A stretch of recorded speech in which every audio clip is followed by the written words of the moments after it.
Hi everybody, I'm Michaela Hunt with Newslink for NowDecatur.com, and we are here with Dr. Jeff Eulis, an ENT at Decatur Memorial Hospital, to talk about those pesky ear infections that really bug us, especially during the colder months. So thank you for talking with us today. Pleasure.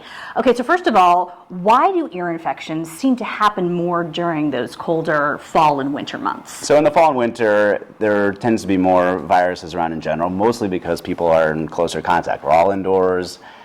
Closer quarters, viruses and bacteria tends to move amongst each other, and one of the biggest risk factors for getting an ear infection is to have an upper respiratory infection or being around other people that do. So we have gunk going on inside our heads, and it's just going to kind of lay dormant and then impact us in our ears. Right.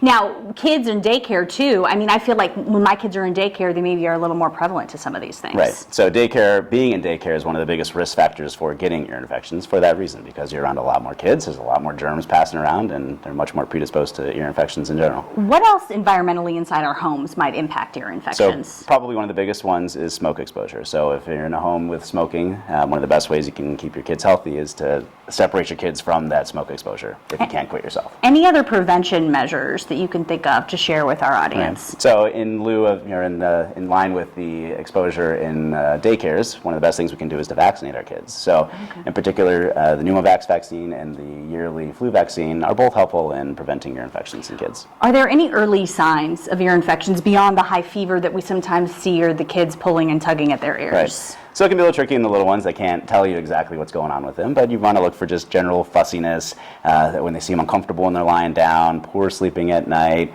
a little bit more of that lethargy, sometimes some GI symptoms, and without any explanation can be signs of ear infections as well. So I saw this really cool new app that a lot of people were talking about that is helping diagnose ear infections at home, which to parents sounds like a dream, but I don't know, is that credible in your world? I mean, what should we know about that before we download something? And that's, I feel like, where we're heading in terms of medicine. So it's a pretty cool technology, and it is very similar to something that we can do in our office. And it may be helpful to help you decide whether there might be a problem with your kid that might prompt you to go take him to the doctor. But it doesn't replace seeing your primary care doctor. So if you're worried about your kid's ears, the best thing is still to go see your pediatrician or your family doctor. Because it's also not going to write you a prescription. It will not.